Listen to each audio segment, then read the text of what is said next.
Salut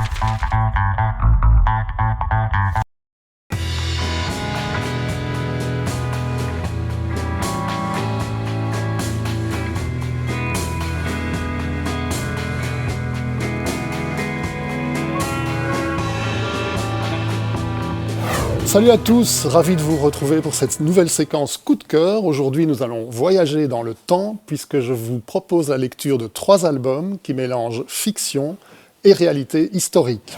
On s'envole tout d'abord vers les côtes nord-américaines et vers la destinée de Bessie Coleman, dont la vie peu banale a inspiré ce premier volume de la série Black Squaw qui paraît chez Dupuis. Alors, qui est Bessie Coleman ? Eh bien, elle est tout simplement la première aviatrice afro-américaine. Nous sommes au tout début des années 20 et cette jeune fille n'a qu'un objectif, piloter. Pour accomplir ce rêve impossible, elle va devoir, vous vous en doutez, surmonter une multitude d'obstacles car elle cumule 3 handicaps, son sexe, sa pauvreté et la couleur de sa peau.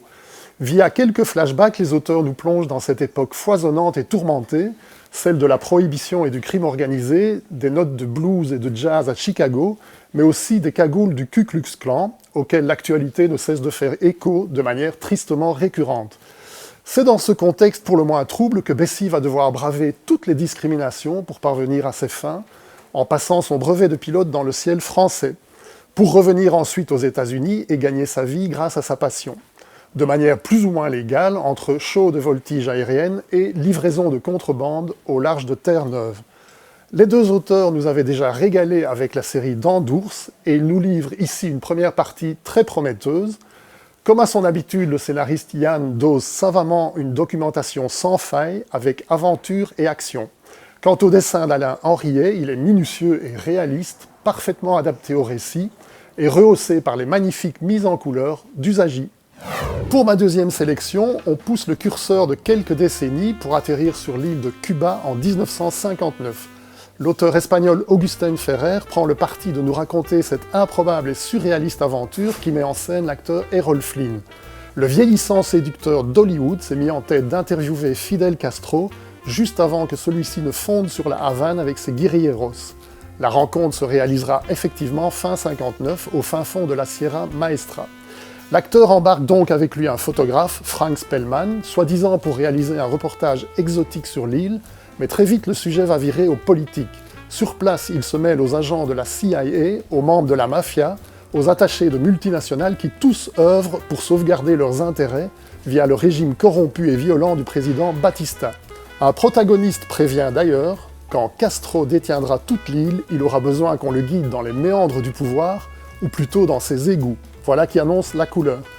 J'ai beaucoup aimé la manière goguenarde dont Ferrer Casas fait louvoyer son récit entre imagerie exotique des lieux et la mythologie de la révolution cubaine. On se balade évidemment sur le Malecón en front de mer, mais aussi dans la vie nocturne de la Havane, notamment au bar Floridita, un des préférés d'Ernest Hemingway. Mais évidemment, on sera immédiatement rattrapé par la réalité sociale et politique de cette période troublée, qui très vite va virer à la révolution armée. Ça s'appelle donc Tempête sur Cuba et c'est publié chez Paquet. On va terminer cette séquence dans des temps beaucoup plus reculés puisque je vous emmène maintenant au cœur de l'Islande moyenâgeuse. Nous sommes au Xe siècle, Hallstein rentre chez lui après un long exil qui lui a été imposé pour le meurtre de son frère, et comme dans toute bonne tragédie, son retour ne fait pas que des heureux, vous l'imaginez.